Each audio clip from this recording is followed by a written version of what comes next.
Hi, everybody. I'm Audrey Moore with the Audrey Helps Actors podcast, and this is episode 115. Professional versus hobbyist pursuit. That's right. We're going to talk about it. We're going to dissect it. Today we have Alfonso, Fonzie, Godinez. Fonzie gave up his firefighting career to become an actor many years ago and can be seen and heard in his commercials for Sony, Banana Republic, Old Navy, AAA, as well as Smosh and Amazon Prime's budding prospects. We discuss the best ways to network, how to deal with acting career doubts, sustainability versus struggling in your acting career, ego and identity in acting, professional versus a hobbyist approach. Such a good conversation. It is SelfTapeMay. Did you do one? If so, congratulations. I'm so proud of everybody. I am loving your tapes. I love them all. They brought my heart warmth and joy. Did you do 16? If so, go register right now, like literally right now, unless you're driving. Right now. If your hands are wet, dry them. Right now. Go right now for free. Go to SelfTapeMay.com and enter your Instagram to be eligible for the prize package. We are going to do a random drawing this week, and one of you 16 tapers is going to win a 1-year premium subscription to Casting Networks, a 1-year subscription to Castability.Actor, a free coaching or session with Self-Tapes Here, access to Stan Kerr Studios' Become a Self-Tape Pro Masterclass, Amy Linden's The Linden Technique 15 Guideline Map to Booking Saturday Intensive, a general meeting with casting director Helen Geyer, an invitation to be on the Audrey Helps Actors podcast. Woo, woo, woo. Congratulations to everyone who did any tapes this year. I especially love those of you who are like late starters. That was really fun. You're like, it's like, we got like 8 days left, but I'm starting and I'm going to finish it. Like, that's always really fun. So get it.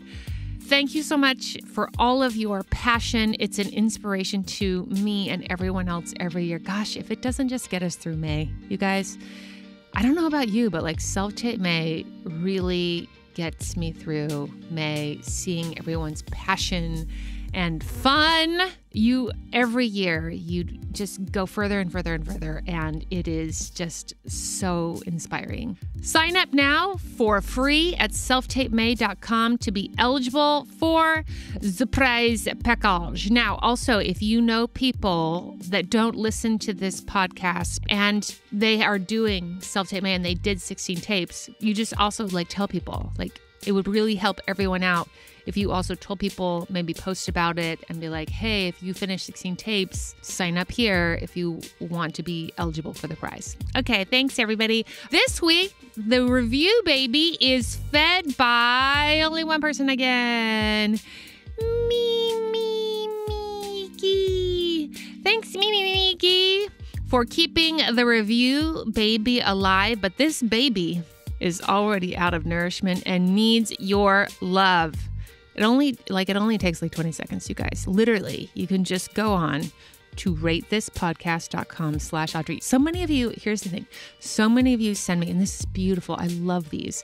You send me DMs. You send me these wonderful long emails, and you tell me, thank you so much for the podcast, or thank you so much for SelfTapeMay, or whatever it is. And then I love those. And you know where they also belong? Instead of just my inbox, at ratethispodcast.com/Audrey. You literally just have to hit copy paste and then submit. It really does help us, and it keeps our little review baby alive. Here's what your reviews do for me. Reviews are like my mom calling me and telling me, hey, I just wanted you to know that I am really proud of you, and you've become such an incredible grown woman, and I am so grateful that you are my daughter. Oh my God. Doesn't that sound so validating? RateThisPodcast.com/Audrey to give me the love my mother didn't. This week's podcast is brought to you by Castability.Actor, also brought to you by SelfTapes Here, also brought to you by Carla Zuniga Hair. I want to just say I got a little phone call from Armand Vasquez from SAG-AFTRA because I booked a commercial, and he was just calling to just say congratulations. He's a staff member at SAG-AFTRA. And I was like, Armand, thank you so much. So he's going around and calling everybody and just making sure, like, hey, you got your check? Hey, you have any questions? And I was like, Armand, I had a great time on set. I felt safe. I got paid. I got paid on time, and I got paid correctly. And he was like, whoop, whoop. And I was like, that's right. So thank you so much, Armand, for the call. All right. I hope you're on your way to an audition. I hope you get good news. I hope you book it. Audrey helps actors because they don't know anything. Hi, everybody. I'm Audrey Moore with the Audrey Helps Actors podcast. And today we have... Alfonso, or people call me Fonz. What's your full actor name so people can find you? Sure. My name is Alfonso Godinez, and Fonzie Time is normally my handle for everything. Fonzie Time is my favorite. You seem like a little bit nervous. Maybe. Okay. Maybe it's the caffeine. I'm not sure. Okay, great. I mean, you've had a eighth of a matcha, so I can see why you'd be wired by now. Yeah. Or maybe it's just you and your beautiful jumpsuit. So it just radiates nervous energy. Yeah. I guess it's like yeah. Okay. So I just wanted to tell everyone a little bit about why we are having you on today. You reached out on March 9th at 5:03 p.m. and I'm just going to play everybody these messages. Okay. Message 1. Hey, Audrey. It's me, Fonzie, or Alfonso. We met during the protest, and I gave you like a whole stack of name tags, and I forget something else, but I remember you posted something, and I actually met you when we were at the Disney protest during the whole thing. But I wanted to reach out. I know you're busy, but I do value your insight, and because you've been pushing for the actor as long as I could remember. So I think coming to you has kind of been one of my last ditch efforts to kind of get perspective. I'm at a place where I just don't know if I want to be an actor anymore. I really love it. I've been doing it for 17 years, and I've only been in LA for about 3 of those. And the more I'm learning about how the system is, the more I'm behind the curtain, realizing how the industry works out here, the more I'm turned off. Sorry, I got cut off there. So I pretty much in a nutshell, I'm just asking for advice on how to navigate these kind of rocky waters of knowing if I should continue to pursue acting, if I should treat it more as a hobby and not put so much of my life soul into it, because I've like been going hard for on and off for 17 years, and I'm not really seeing much results. So I have acquired wins, and I've acquired so much great experiences, and I've met so many awesome people, but I'm not going to be able to like make a living for one, retire my parents for 2. Like I would love to like not, be in survival mode the rest of my life. And I want to be able to take trips and visit my parents and take them on vacation and have them not worry about stuff. So it's very important, and starting a family and all that great stuff. But again, thank you for at least listening to this message and hearing me out. Look forward to hearing from you again if you have the time. If not, I totally understand.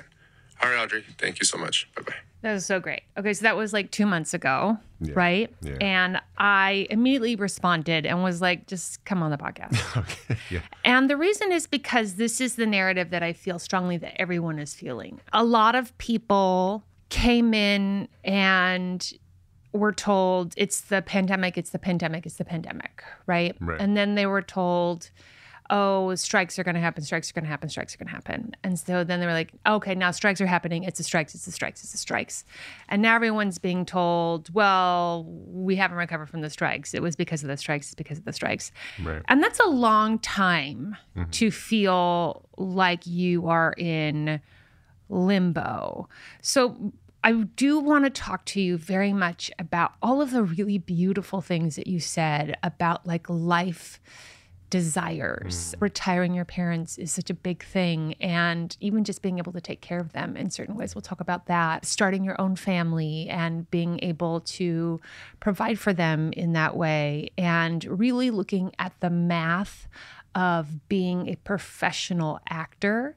And is it plausible? Yeah. Is it consistent? Is it like how much money and time and energy do you need to invest for what kind of actual returns? And then my favorite word for the season, which is that sustainable for you? Right.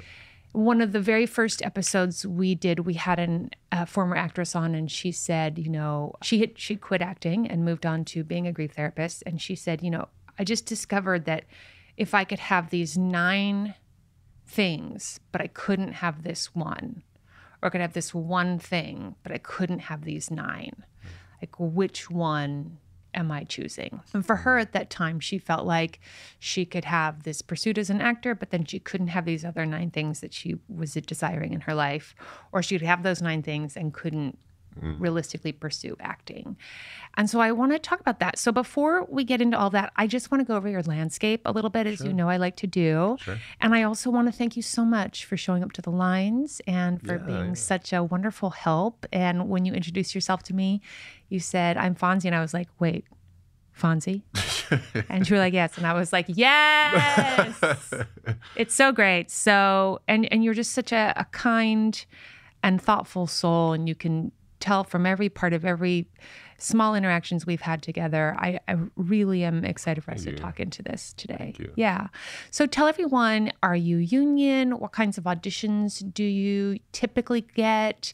You said you've been an actor for like 17 years and only 3 of them in Los Angeles. So where were you before then? You also said off and on. Yeah. So tell everybody a little bit about all of that. Sure. So, well, I started acting in the Bay Area. That's where I spent most, the first chunk of I guess my career, you could call it. Trained there, started in theater, did a ton of commercial work out there. All the brands you can think of. It was mainly a lot of video game and type of like Verizon, T-Mobile, those types of commercials. I would get called out a lot for those. Great.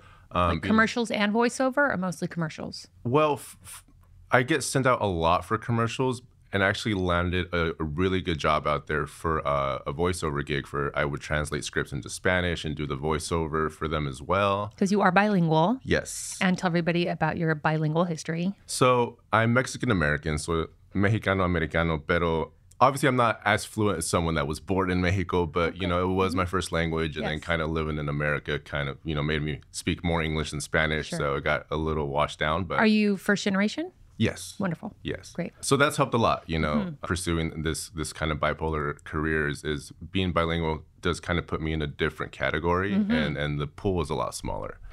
But still with that, it's very difficult. So I got a really good voiceover gig, worked for YouTube, or a channel that worked for YouTube for many years. It was probably one of the top channels back in the golden years of YouTube back in 2016 to 2020. They were probably the #1 channel. But now it's just crazy, right? Yeah. So yeah, I did that. And so like right out the gate, I was working. I was like, wow, like this is great. I love acting. I'm doing acting's easy. Well, this is don't have to try that hard, And so I had this kind of preconceived notion of like, I want to do this, And this was kind of in the first 3 years of pursuing this. And so I did that for a while. The show is still going on, but obviously it's so overly saturated that the show just doesn't exist anymore, or it's something different. So they let go a lot of people. And from there, I kept training and I kept doing theater. And like 10, 12 years later, I ended up staying in the Bay a little bit, and then COVID happened. Right. And then I was like, why am I still here? You and everybody else in the Bay Area. Yeah, I was like, it's cold. I'm at home all the time. I'm like wiping down all my groceries every time I get them. It was a crazy time. Mass exodus out of San Francisco. Yeah. I had to make a decision. So I was like, okay, like I still want to be an actor. I love what I'm doing. I've been doing it for so long. I've been doing the whole hustle, the auditions, the training. I trained for 6 years before even going out for my first audition. So I really prepared myself. And then finally made the move out here during COVID, threw everything in my Jeep, and was homeless for a little bit out here. How long? For about half a year, about 6 months. In your car predominantly, or couch surfing, or what But did a it little look bit like? of both. Okay. And I'd done the whole homeless thing in the Bay too. I was, I wanted to be an actor, so I did whatever I had to do, you know. I'm really glad we get to talk about that, and we're going to hit on that later because that's a real thing that I want people to talk about. Okay, great. It's not fun, guys. It's not fun looking for a bathroom at 12 at midnight, you know, going to McDonald's and trying to go to the bathroom. Anyways, it was challenging, but, you know, I was young. I was able to go through it. The older I get, it's not very comfortable sleeping in the car. No, I mean, your tolerance for poverty, I find, as we get older, starts to get a little thin. Yeah. And part of that is some of these real things that you're talking about, such as our parents start aging, and you're looking at other goals outside of being an actor, such as starting a family or even security. You know, like, is security important to you? Like, if I could talk to every person signing up to go to an acting school program, I would line every single one of them up and I would just say to them, is security important to you? And if they answered yes, I would say, find another line. And that changes at different parts of your life. But if you had asked me at 18, I'd be like, no, who cares? Yeah. And things change and circumstances change. And then the need and desire for security starts to become more prevalent. Absolutely. It evolves, right? Right. And it challenges your love for this illusion that you create for yourself, and that illusion starts to become your identity, and then after a while it becomes your ego. And tell me about that. That's so, where there's like, you just blew through that, and that's the best thing to unpack ever. So the illusion becomes your identity, and the identity becomes your ego. I just want to like jazz hands that for everybody. Okay, great. I don't even know how that formed in my mind, but that's just kind of how it felt, you know, and it just becomes your everything. Okay, but let's break that down. Sure. So the illusion is what? The illusion is, I'm an artist, I want to be an actor. What is that for? It's different for everybody, right? Right. I want to be famous, or I just want to work, period. Right. And for me, it was a blend of everything. It was just kind of like, wow, like I do want to do the carpets. I do want to be known for my work, but I want to still be able to take out my trash and not, you know. Sure. But again, that's a young person talking about the future of becoming whatever the idea of fame or just becoming a working actor means. And so that was kind of my perception and my illusion that the story I was creating for myself. Yes. And as I spent more time in the game, the reality started to set in of what it really was. Then the illusion becomes your identity. So tell me about that. And that's something I'm still grieving. So I didn't know you were going to play the voice message that I left. And so it kind of made me a little emotional. I was like, oh, wow, like I could hear the conflict in my voice. Yeah. And it's kind of resurfacing a little bit, but I'm still going through it. I feel like I'm breaking up with a part of myself. Yeah. You know what I mean? Yeah, I really do, because I just listened to this incredible video. Maybe my husband can post it, and it was, you know, it was like a Buddhist. God love the Buddhists. And this person said, you know, one of the problems is we're all trying to be special. We're trying to be special. And when you can come to terms with the understanding that you are ordinary, that we are all just ordinary, because in wanting to be special, what you are saying in some part of yourself is that you are taking a little delight in being better than others. And that's ego. And also, when you have this illusion, I just want to just contextualize this for everyone. Like, the illusion is about anything. The illusion is about, like, I'm going to go travel to France for the summer. And there's like my idea of traveling for France for the summer. And then there's actually traveling for France for the summer. Like, it's doing it. And doing it. There's going to be things I didn't expect that are going to be very challenging or roadblocks, perhaps. And then there are going to be things I didn't expect that are going to be far more magical that I didn't even know about or think about. And then there are going to be some things that I had planned on that I do that are more or less exactly how I planned on them going. But that's like everything that we fantasize about is going to be the fantasy version rather than the reality version. Right. So you're in this place where the illusion became your identity, and now you are in the process of understanding that identity is attached a lot to ego. And so you are trying to shed or be aware of or manage the beast of the ego as it relates to your identity. Yeah, and well said. And it's hard too because I'm super aware of my ego. Yeah. And I'm also really aware that we can't get rid of ego, we can only manage it, right? Because ego for me is also confidence. It's also being brave. Like ego is a spectrum of emotions. So I don't think it's all bad to have ego. It's sort of our protection as well. So for me, it's kind of finding the fine line between what is sort of a desire and a want and an illusion versus what is reality, what is real, what is actually tangible. God, I love that. You know, and, yes. And so right now I'm still just trying to figure that out, and I'm giving myself grace because it's 17 years is a long time to be like, acting is my everything. I mean, I didn't have a girlfriend for almost 7 years because I was like, I'm an actor. I don't have time for that. Yeah. And now I'm like, I still should have lived life. I still should have allowed those beautiful things to be a part of my life as opposed to isolating it because I thought acting was almost like a god to me, you know? Yeah, I mean, acting became an obsession. And that's one of my things about the movie Soul from Pixar is when a passion becomes an obsession. Yeah. And the damage that that can do. And I talk to, as you know, so many actors out and about. I see you all everywhere. And it is always concerning to me when I have conversations with people that I can tell they are deep in the obsession phase. Yeah. And they are needing the affirmations of the bookings to pacify or soothe or affirm the choices that they have made or their value or whatever those things are.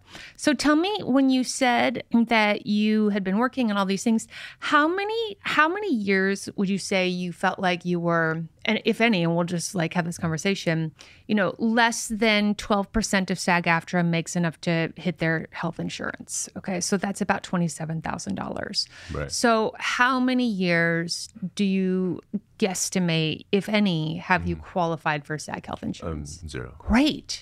I love this conversation. And so I want you to know that's normal. Yeah.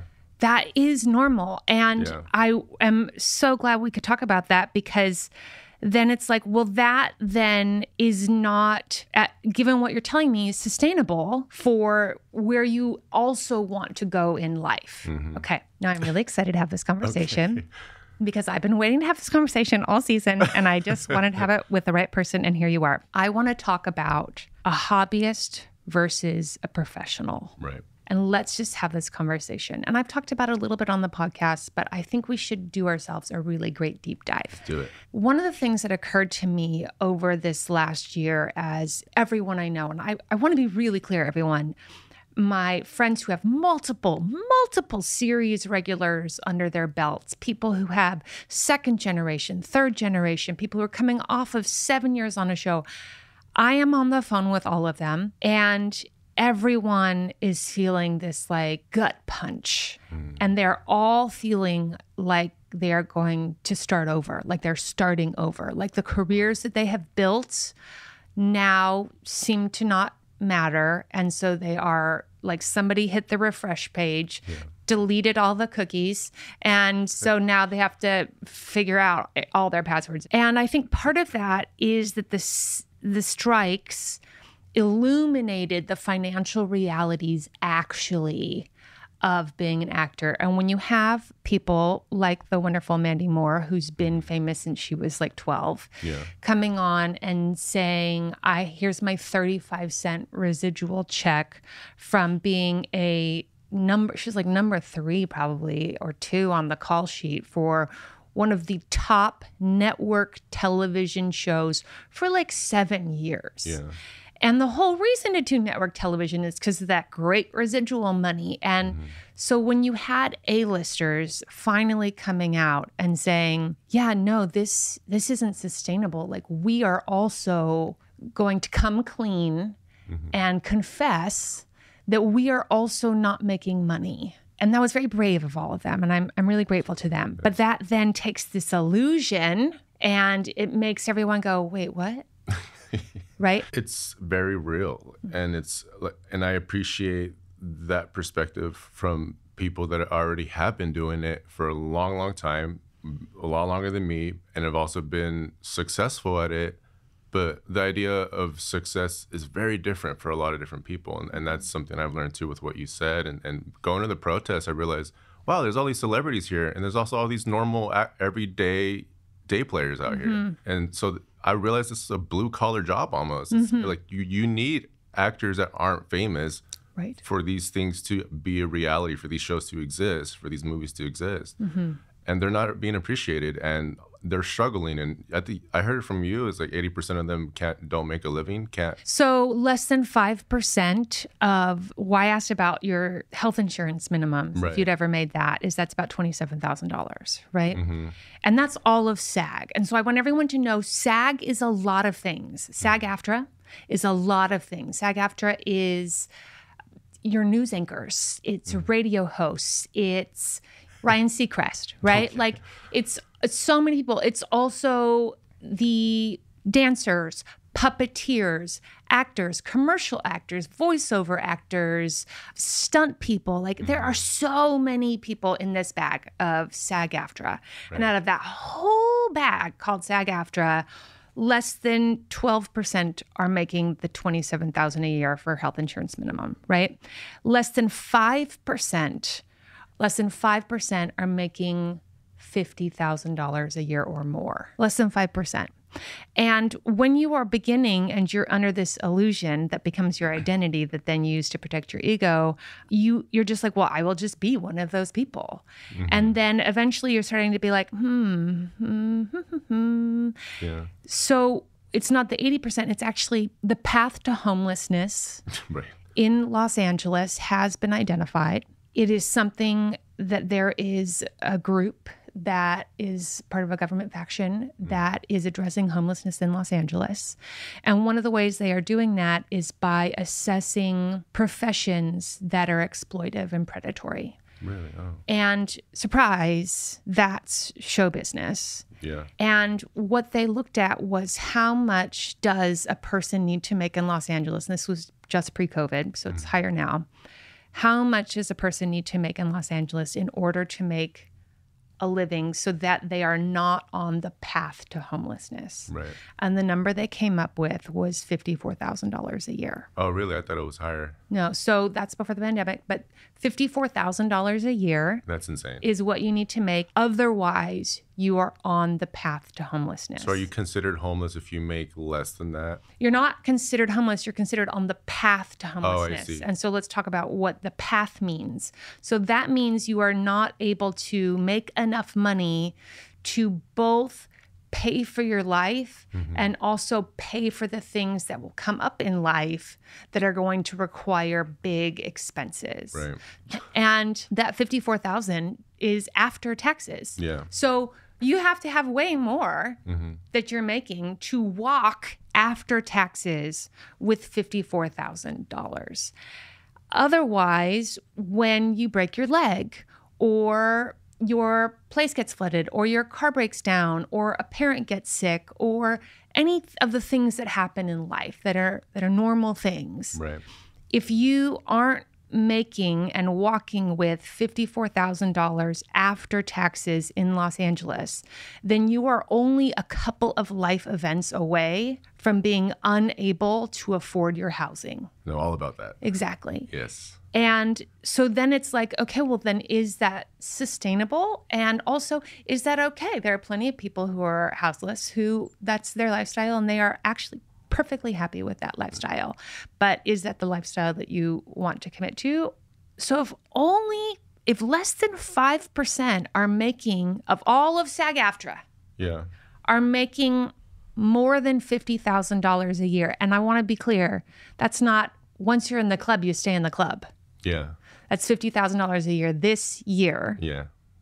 And then the clock starts over again and it's like anybody's guess for next year. It always changes. Always changes. Yeah. Right? So I would love the data, I don't have it, on the percentage of actors who make more than $50,000 a year, even say 7 out of 10 years. Yeah. Right? Are they averaging $50,000 a year? So with that information, becoming a professional actor starts to have very real math behind it. Yeah. Especially when we consider the cost of investing in being a working actor.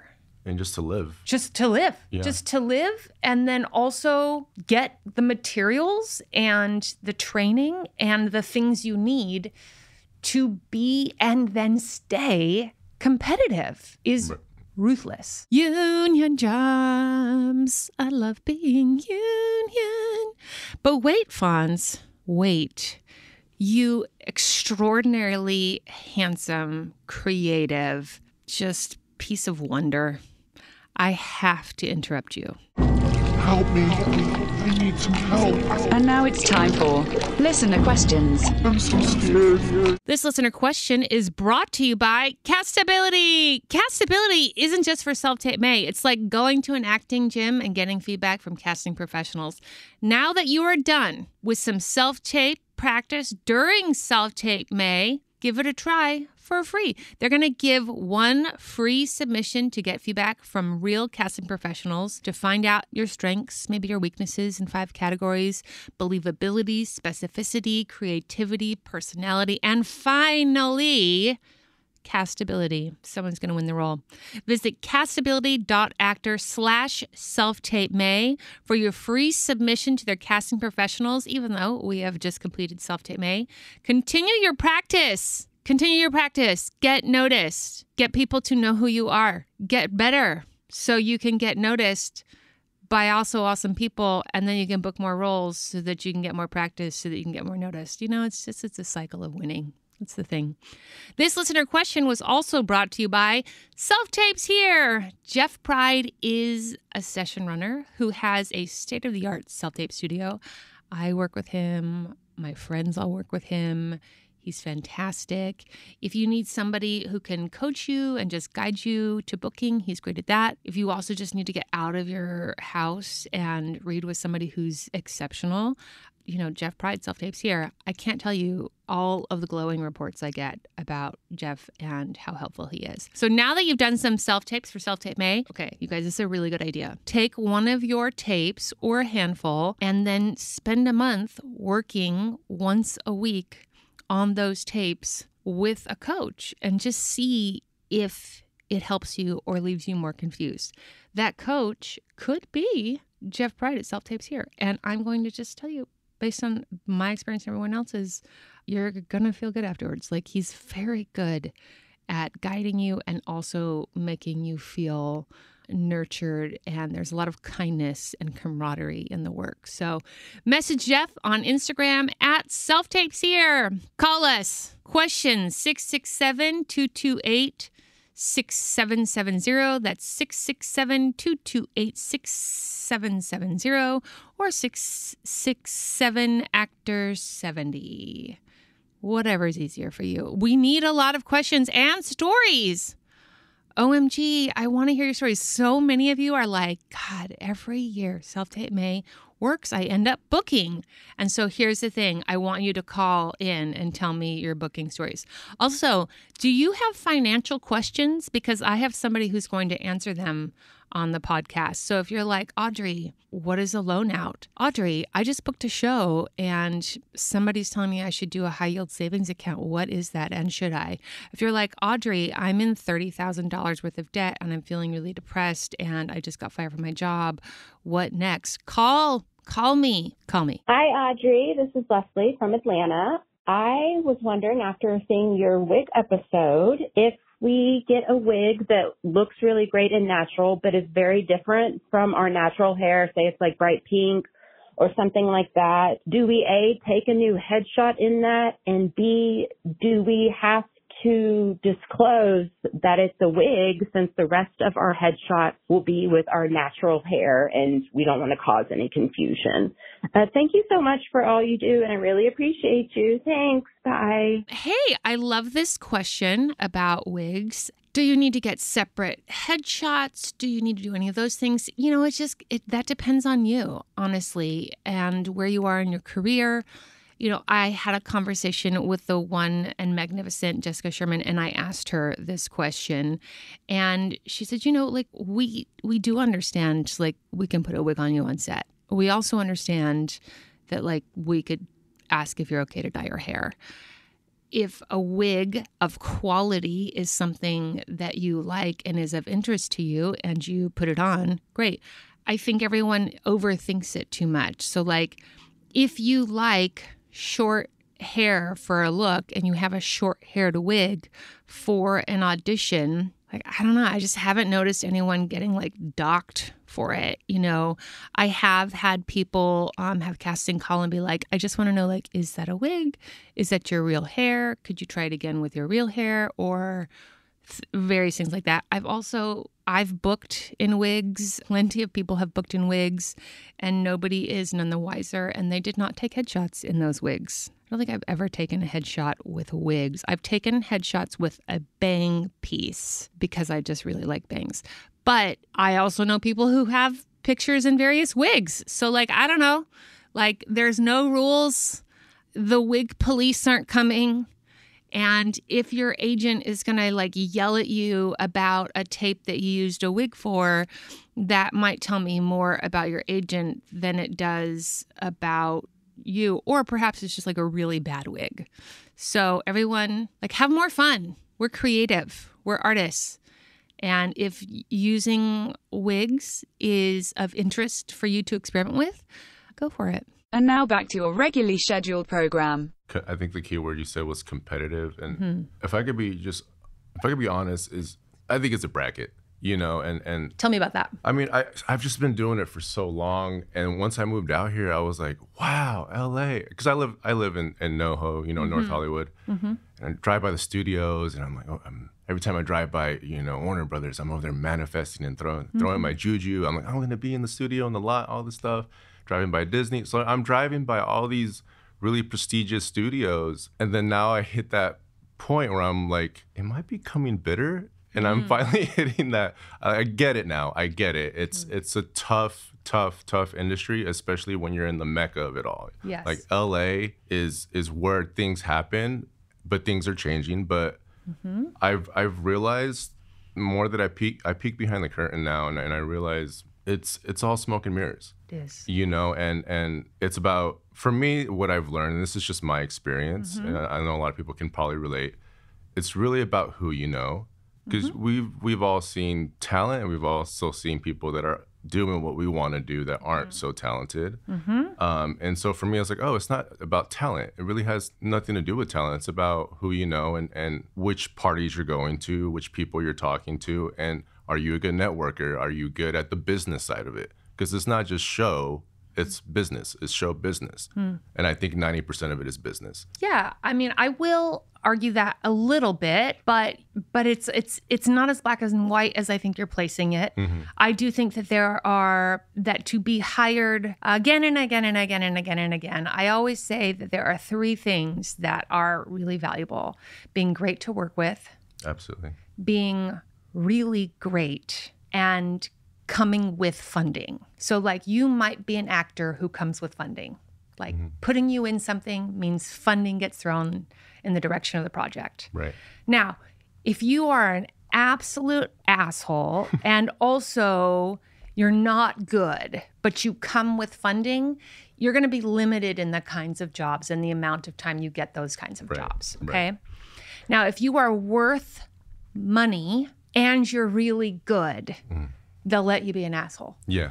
If you're worth money and you are not so great, but you are really wonderful to work with, then they'll continue to hire you over and over again. Right. If you are not worth money, which is most of us, we're not coming with funding, then you better be really great and really great to work with, to work again and again and again and again, not to just book a job once a year. And I don't want to say just, not to book a job once a year or a job every 3 years, but to be on the list of creatives, showrunners, directors, writers, casting directors, agents, for these team of people to pull you until you become the person who is coming with funding, money, yeah. right? Then you better be good, and you better be good to work with. Yeah. Okay. So I hear this thing about relationships, and I do experience that this is true for sure. And I certainly experience that people need to know about you, and they need to remember that you're in. And it's not, networking has this like yucky word. And I just tell people like, go to things. Yeah. Like, here's an incredible example of networking. Can I give you the best example of networking? Sure. I'm a captain on the strike lines. Mm-hmm. And I'm like, guys, I need name tags. Right. Who can come and bring me name tags? And then you bring me name tags. You just showed up and you brought name tags. And then I was like, oh my God, thank you so much. Right. And then you showed up like a couple more times and reintroduced yourself to me. And you said, hey, I was the guy that brought the name tags. And you were so lovely in every single interaction that out of all of the people who messaged me, which is a lot of people, Right. about career and things like that, your message, because of the networking you had done, got my attention. And I said, come on the podcast. Right. That's a great example. And it's funny because I didn't really think about it that way because I've been doing it for so long. I see myself as a kind person. I really strive to be. Mm-hmm. And I was like, Audrey needs name tags. I'm going to make it happen. Right. And they were all sold out, by the way, because everyone was getting name Everyone's tags. getting name tags. So I had to like improvise and cut some, but you Love know. it. But I really appreciate you saying that because I didn't really think of it strategically as, oh, I'm going to network with Audrey. That's right. You know, I just did it in a very organic, natural way. And I'm glad it happened. And that's the best way to network. Yeah. Right? Is go to things. Go take your body and go to things now that we go to things again. And if there's something you genuinely like, let somebody know. If there's something you truly appreciate, let somebody know. Be of service. Offer your value. Absolutely. Because you value the thing that they are bringing forward as well. That's all we're doing here. Just show up. Just show up and be lovely. Yeah. Just show up and to the best of your ability, be a presence that makes people feel like, God, you know, I would like to have you around me for 12 hours a day for 5 days a week. Yeah. That would, I'd work with that person. I'd work with that person. Yeah, right. Yeah. No, really. And then if you're incredible, if you are solid, if you are good on top of that, I have seen it happen. You will have a handful of fans and they will get you jobs again and again. It will and again. work, yeah. Okay. What do you think about all of that? About everything we just talked about. I love it. It's circulates in my brain often, all these things we're talking about almost every day, to the point where now I'm just don't know what to think about because that's all I used to think about. Strategy. How do I network? How do I become better as a person? How do I work on myself? How do I work on my craft? Which classes do I take? Which classes don't I? You know, it's just a cycle of just, because it's your identity. It's like you're dating acting. Yes. And so now I'm just like, oh, what do I want? But you're kind of like stalking acting.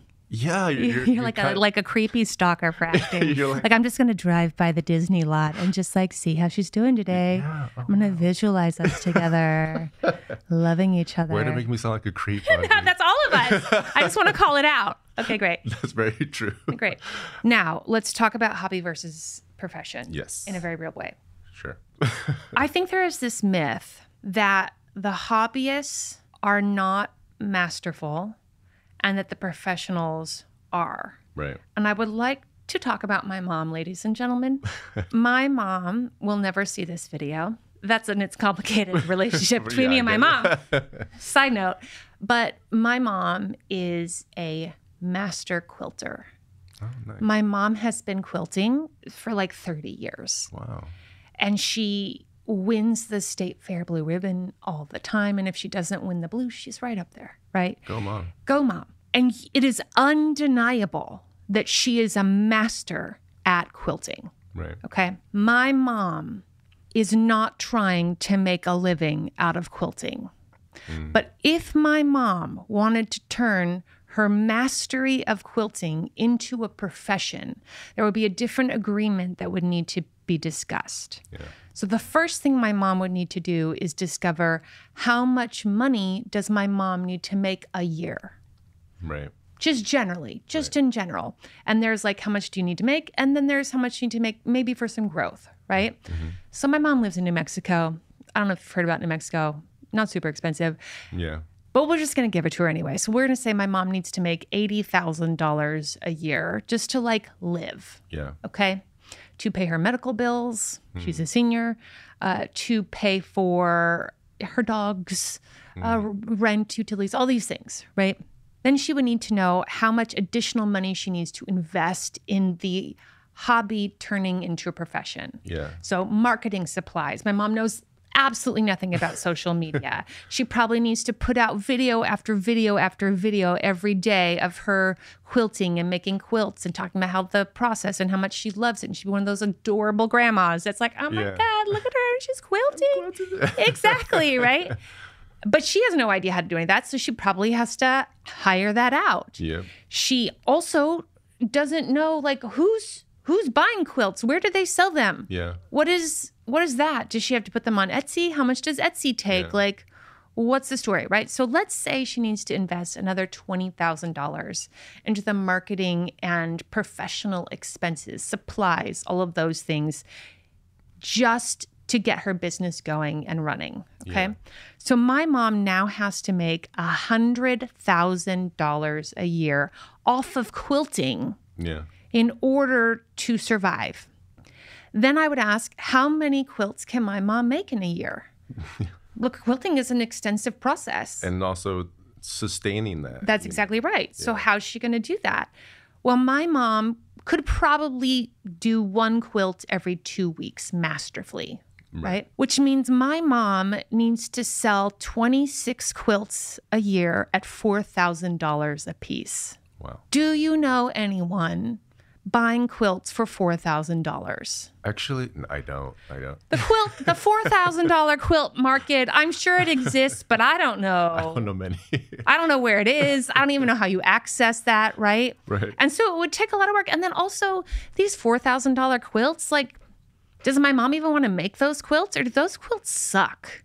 Yeah. Like the number of times actors are like, I want these roles, and then they discover the roles that they actually maybe have accessible to them. And they're like, well, that role's stupid and that role sucks. And like, why would I work those roles for the next 10 years just on the possible hope that I'll get to do this role that I could do right now in my local area? So my mom is not trying to be a professional quilter.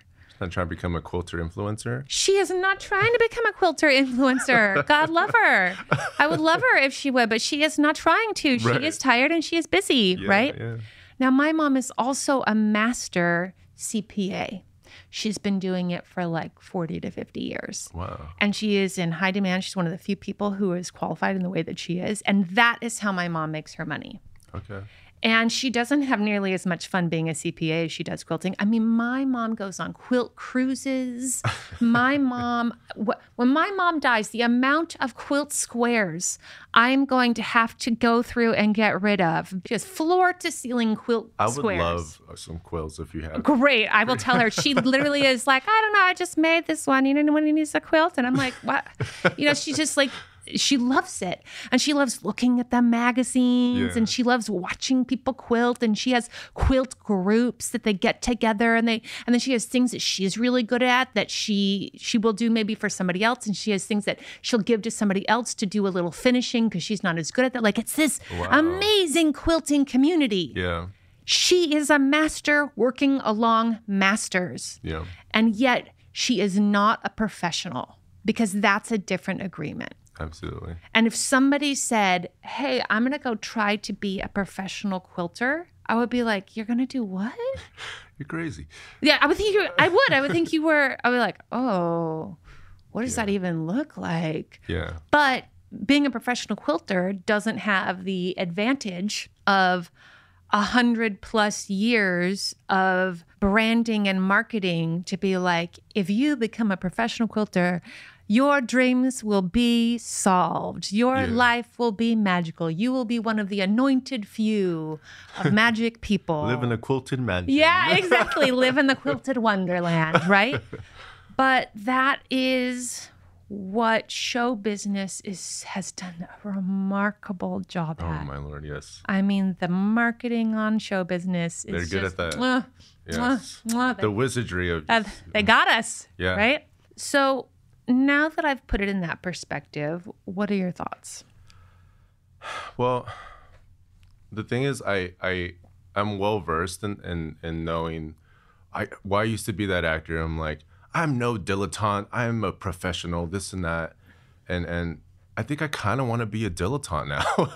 You know, I don't think there's anything wrong with that, because after a while, you have to think about what you want later in life and not just now, because acting it could be a short game for the very lucky few, or it could be a very long marathon. And marathons are cool, but do you have the stamina to run a marathon? And you may not know until you're 17 years in. Yeah. I mean, the one of the main actors in Shogun, he's been acting for over 40 years, and now he's on Netflix. 40 years of him consistently hammering away. So again, it's like, do you have it in you to pursue this for 40 years and continuing to do what you have to do to become that? Or do you just want to act? Do you want to do theater, go to a local theater and act, you know, without all the extra, like, you know, getting paid or making a living off of it? Just do it for the love of the thing, you know? And that's where I have to ask myself, I do love acting, and that's the whole reason I got into it. And I'm not going to lie to myself. Like, the fame, it's something that is kind of intoxicating, and you want some of that. Of course. But now I don't. I just like the simplicity of just living and being inside my house and not being out there in the streets, you know, trying to prove myself and saying, choose me, or I'm cool, you know, trying to be nice when you're not feeling nice every day either, you know what I mean? Yes. And so that whole reality started daunting on me, and I had to think about those things. And so, yeah, I mean, I'm still deciding on the level of commitment, or if I even want to be an actor anymore. Because I've put in the hours. Trust me, I've put in the sacrifice, and I'm still am, you know. But when I look at my parents, I'm like, they're not getting any younger. I'm not getting any younger. I've been putting all these great life experiences aside because I'm committed to the craft. Yes.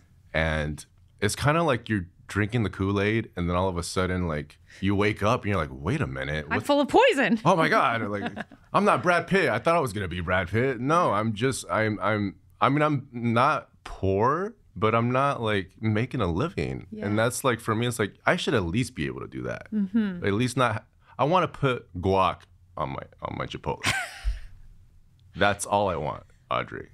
I understand and I feel you. And I also want to just tell you and others, for whatever it's worth, that since you decided to pursue the game, the financial realities of the game has changed. And so I do just want to give you that information because I am friends with people who are second generation, third generation actors, and they know how much their parent or parents were making off of the same kinds of jobs that they are booking now. Right.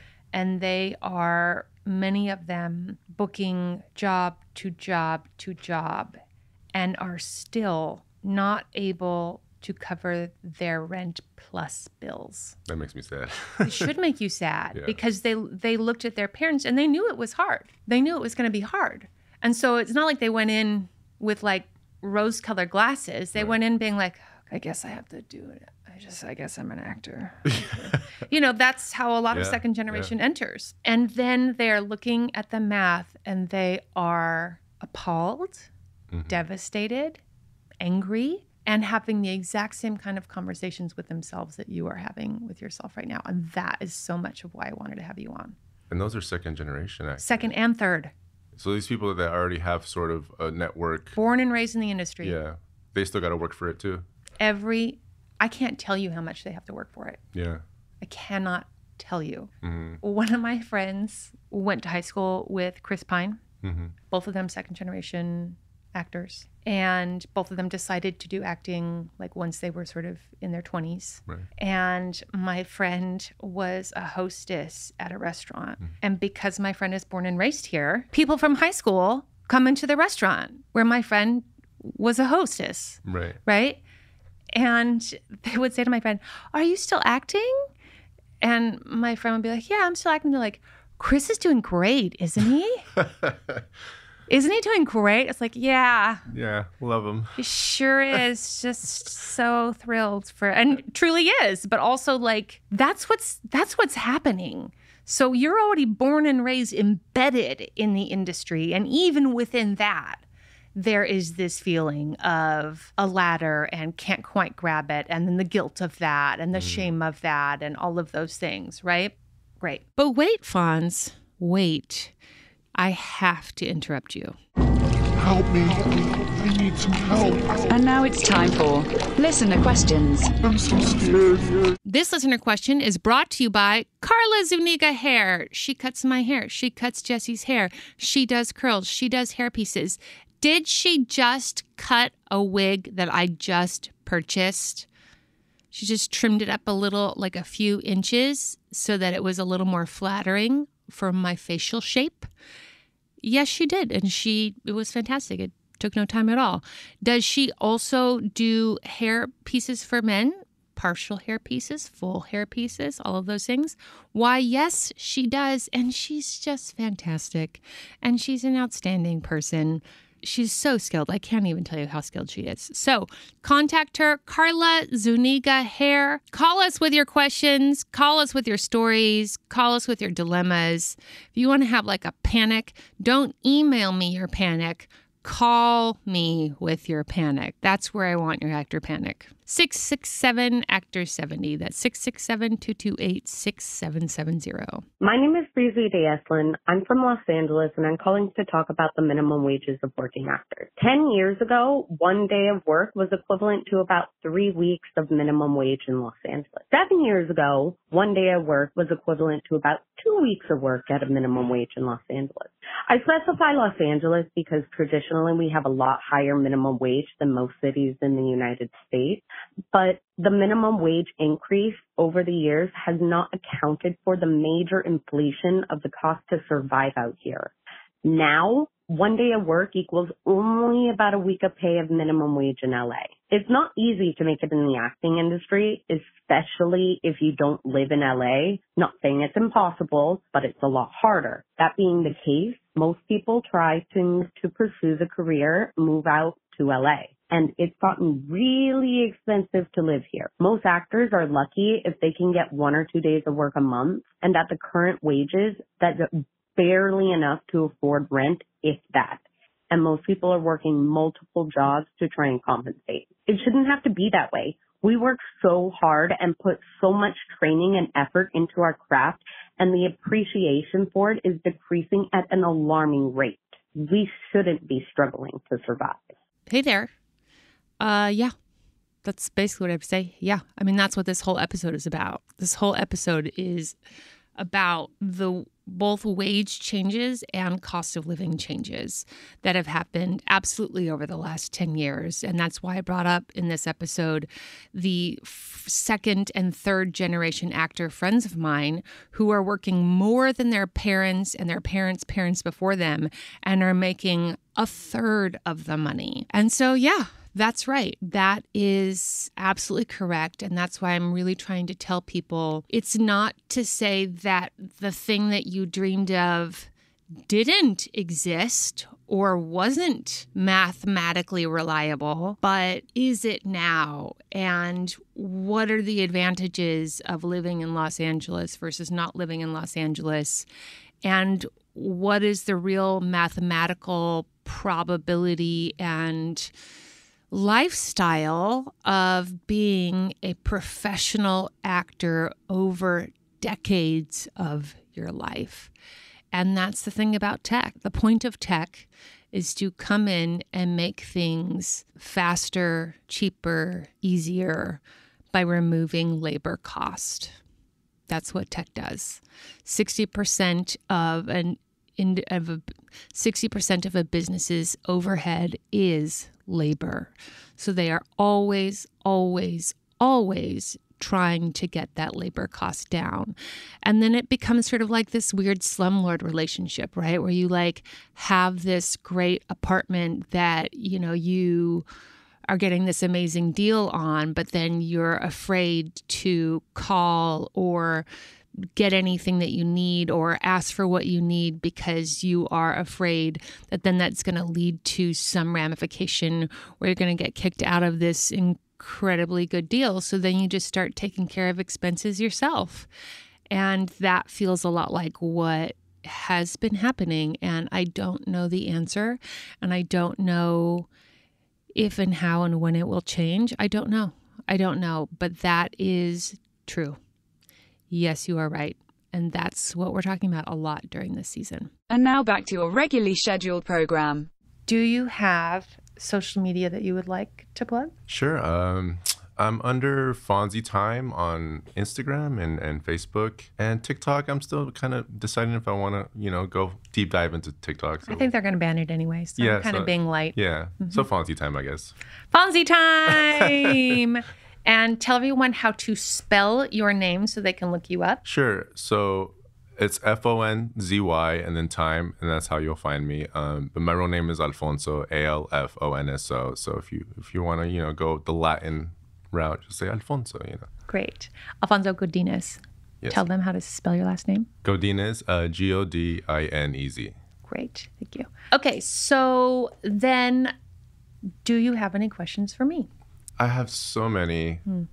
But it's just hard because all those questions just kind of transform into just different things like doubts or insecurities or whatnot. So I guess where I'm at now, if you could give me any advice on what steps I should take if I'm caught in between this kind of limbo, like you said in the beginning. Like I personally decided to I stepped away from auditioning. I broke up with my team. I was like, I'm taking a step away from all this. And I did it while I was camping, of course, because I got an audition. And I was like, okay, well, I got to just sever this and let them know where I'm at. And so now that I don't have a team anymore that's sending me auditions constantly, I still have this love for acting. It's not going anywhere. Like I still feel it. I still want to do it. I'm thinking about going the indie route and just acting in my own things and producing my own things. Do you have any advice on how to navigate those waters if you're kind of caught between those two worlds? Yeah. First thing I would say, go to therapy. That's my first and foremost. If therapy is a financial issue for you, I highly recommend contacting the Entertainment Community Fund. They have all kinds of support groups and individual therapists and social workers who are truly, their skill set is this question. Right. And the struggle between artistic desire and financial and life realities. Right. So I highly recommend that. I'm really proud of you for taking a break. I think that's really smart. I love when people take breaks because it is a clarifying experience, just like anything. If you are, so what you're saying to me is you're still kind of on the fence maybe about a professional pursuit versus a hobbyist pursuit, or you're trying to understand if you move into a hobbyist pursuit, what does that look like and what should those expectations and practices be? It's hard because I don't know how to answer or formulate the question because I don't, when you're going through it, you're trying to ask the right questions. Yes. Or at least get an idea. Yes. I just don't, there's this fear, and I've heard the podcast that you've spoken to about this subject, and that's the reason I made the decision to take a break. I was like, oh, I can't, it's my life. I could do whatever I want. Right. But I just don't want to be out of the loop. That's the thing. Yeah. But LA's not going anywhere, and that's what I keep surfacing. Yeah. I would like to direct everyone to Emily Berry's episode of the podcast. We'll have a link in the show notes because Emily Berry left 5 times. Oh, really? This bitch left 5 times. And she works. Yeah. I mean, she is one of the probably less than 5% who more or less is making that money every single year through a combination of commercials and theatrical and film and all of these things. Okay, right. She is doing it, but she has tried as hard as possible over decades to not. So she left 5 times, and now she's here. She's been here. She works. Right. Is she satisfied? No. Emily Berry's never a satisfied person, but she is quite literally the exception if we think about what she's earning, right? Right. So it's not going anywhere. But I do think that if you were to ask yourself where your priorities need to be right now, and how/if does acting fit into that? Right. I want everyone to know the surprise of this last several years is the dads start dying at 40, you guys, when you're 40. I thought the dads were going to start dying when we were 60. That's wrong. Turns out you hit 40 and like all the dads in your lives, they're all like start like just falling like trees and lightning. They're just collapsing. And that has been very shocking and has been something that's put a lot of perspective into the lives of myself and many of my friends. Now, my dad died when I was 22, so like I got over that. Right. Sorry, Dad. But, I've grieved, I've processed, I've reprocessed. That was a long time ago, and that's done. But, if you do the math and you see your parents twice a year, once in the holidays and once maybe one other time, and you hit 40 and your dad doesn't make it, if your dad doesn't make it another 10 years, then you have 20 more times you're going to see your dad. That's not a lot. 20 times. 20 times is nothing. That's 20 times to see your dad. Yeah. And like, you don't think about that when you're 27. Why would you? Yeah. Right? Yeah. But maybe your parents aren't in a financial or health position where they can take care of themselves. Yeah. Maybe you'd like to fall in love, have some property, be a provider, have children, all of those sorts of things. I wouldn't bank on acting providing that. Absolutely not. That's what I've learned just recently. That's right. I wouldn't bank on it, just math alone. And so then I would say, then there is a grief process that needs to happen. Yeah. Just an honest grief process that needs to happen. And I want you to know, it makes me emotional, we're all going through it. Yeah. We're all going through it as the industry's math has changed over the last 10 years. In terms of what to do to keep your hand in, I mean, there's so much you can do. I think your casting and your essence, and you have so much dynamic. And I think that is really beautiful. And in addition to anyone's work, you're also 6'3" and like, get it?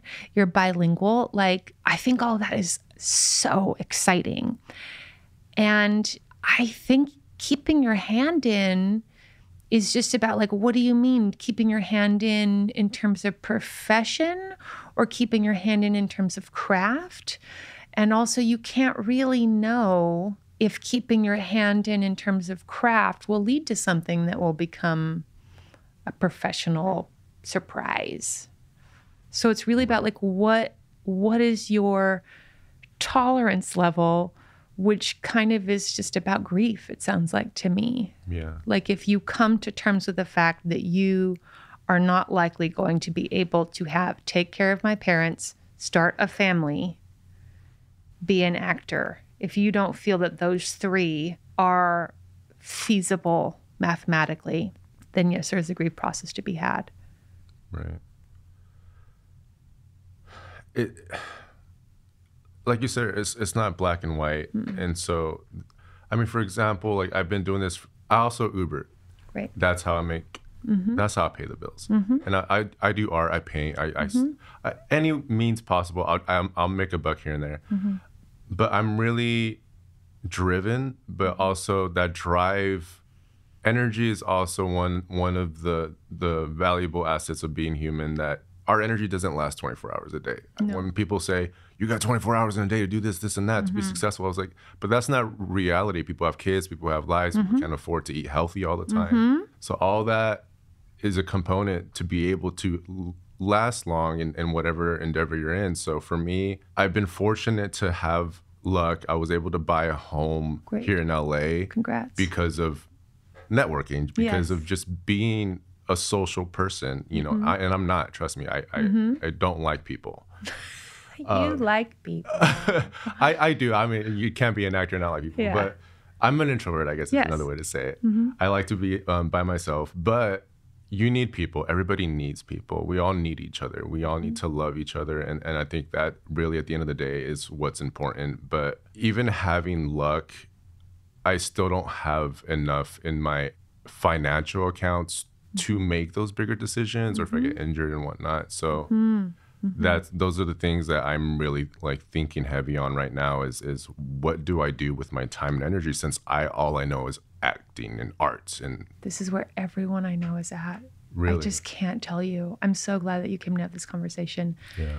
Because so many people are like looking at the fact that they've spent the last 17 years pursuing acting, and like that even if it's successful isn't going to be enough money likely. Yeah. And then they're like, well, shit, what am I qualified for to make the right amount of money? So I have 2 resources that I would like to give you. Sure. One is free. I would love for you to contact the Entertainment Community Fund and look at the Career Center. And they have social workers who are in touch with employers specifically looking for people in our industry with our industry skills. Okay. You said it was under what? Entertainment Community Fund. Okay. And it's called the Career Center. Okay, just Career Center. Okay. And so they have all kinds of classes and workshops that you can take, but they also have people that directly help you find jobs. And I have friends who have had a lot of success with that, which has been great. Whatever those jobs needs are, and also growth is, okay? Right.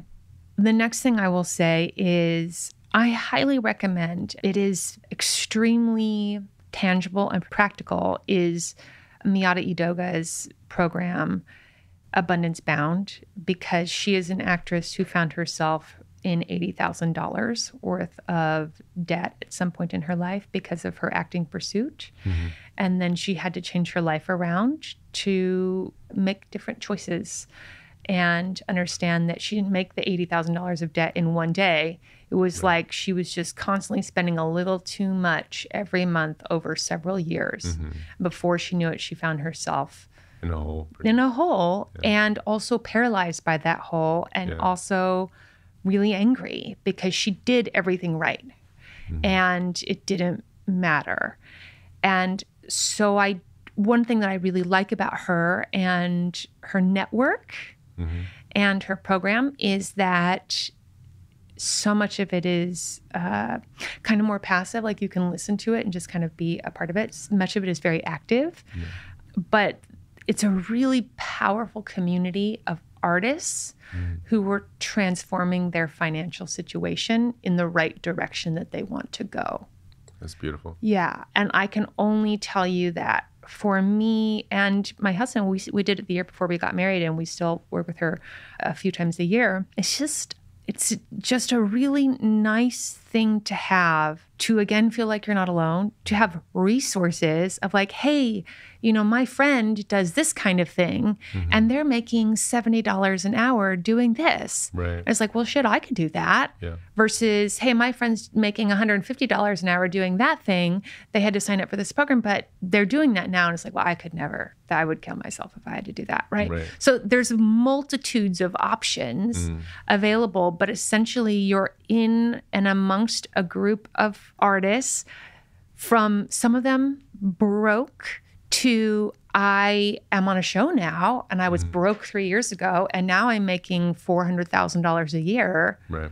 What do I do? And you get to like witness those transformations.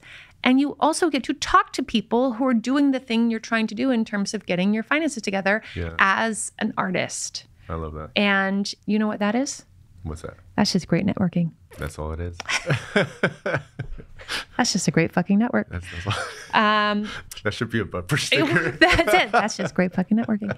So that's another resource. It is not free, but it is, for whatever it's worth, I think tremendously valuable if you are a person who just wants slow and steady help getting your track going in the right direction. Can I make one point about just I love that. Great fucking networking? Yeah. Let's talk about a great fucking community.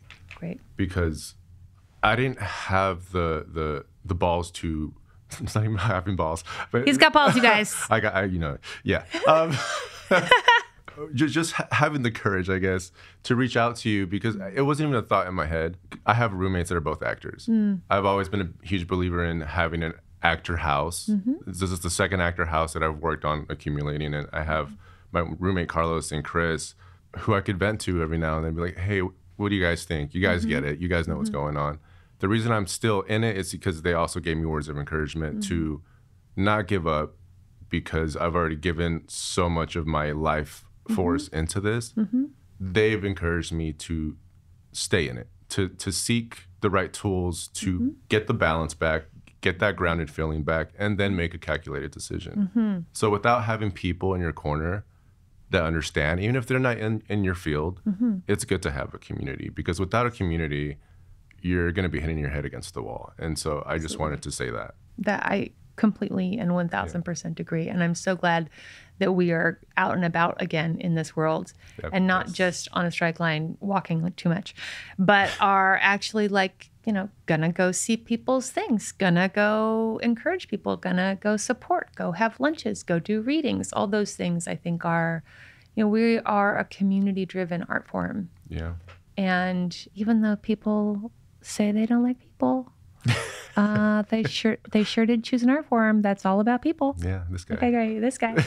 Okay, great. Last question. Will you introduce your plushie to us? Yeah, so I brought a special guest today.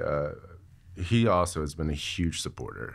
He doesn't talk back too much, but his name is Jerome for short. Jerome. Hi, Jerome. I am really excited that you brought Jerome with you today. Also, Jerome gets to go home with a friend. No way. So please pick a friend for Jerome. You're joking. No, off of either wall. But the only thing is that you get 20 seconds to pick. So look around, and then once you've picked of these plushies, okay, then you must come and sit back down and introduce the new plushie to Jerome. Any plushies. Okay. Go for it. Your wall or mine. Go for it. Ready? No, you can do whatever you want. You sure? Yeah, I was yelling of enthusiasm. Yeah. Oh, Jerome and a little bee, and then you get a Casting Network's button sponsor, which is just even more exciting. Oh my God. I love it. Oh my God, look at how cute they are together. They Okay, so what's our bee's name? It's like a bee bear, isn't it? Yeah, it's like a little bear vibes going on. Bee Linda. Bee Linda and Jerome. Oh. I'm here for it. Well, listen, thank you so much for the courage to come on. I can see that you're an artist, and I can see what a beautiful artist heart you have. And I want you to know that the reason I started this podcast was because I was so tired of seeing so many of the great artists that I know feel brokenhearted and also alone and like they're doing something wrong. Yeah. And I wanted to be a voice of information and camaraderie and compassion to you all and to myself, and in hopes that it can bring some soothing and clarity to you. Right. And in you talking about all of the things you talked about today, I promise you other people are going to feel the same sort of inspiration. And also, it's just great networking. It's great fucking networking. It's just great fucking networking, you guys. So thank you so much for coming on. Of course. You got it. You. Absolutely. I have one more question. Oh, one more. I'm ready. Do you have towels? Oh, I don't today, but I will send you one. Okay, thank you. Towel. Do I have my don't forget your towel? Yeah, that's why I had to ask. Do you want a patch? Can I have a patch? Yeah, have it. I'm hella gonna give you this Audrey, patch. you are awesome. Thank you so much for having me. Show it to the camera. Don't forget your towel. And maybe it belongs on a little plushie. I'm just gonna put like a little forehead tattoo on it. Jerome! Don't forget your towel, Jerome. And Jerome's like, wink, I wouldn't. There you go, I kids. wouldn't dare. Awesome. Thank you so much. Next week on Audrey Helps Actors, Jessica Sherman. She's so great. Everybody, Jessica Sherman's just one of the best people ever. I want to thank Fonzie. Hey, Fonzie, you're amazing. You're just a great person. So thank you so much for coming on and being so vulnerable and transparent. I think this is an incredible episode for a lot of people. This episode was mixed and mastered by Thomas Snodgrass. He loves to surf. Hang 10, buddy. Hang that 10. It was produced by my incredible producer / husband, Jesse Lumen. Still so handsome. What is wrong with you? What happened? Why? It is not fair. it's appreciated. I appreciate it. Like I appreciate it. But also why? Show music by Ari De Niro. Theme song by Aalok Mehta and 108 Hill. This episode was edited by Austin Grant. Austin Grant. See you soon, buddy. All right, everyone. Don't forget your towel. And remember, we're artists. And that's beautiful. And sometimes maybe we're not going to make a living. And you choose if that's okay with you.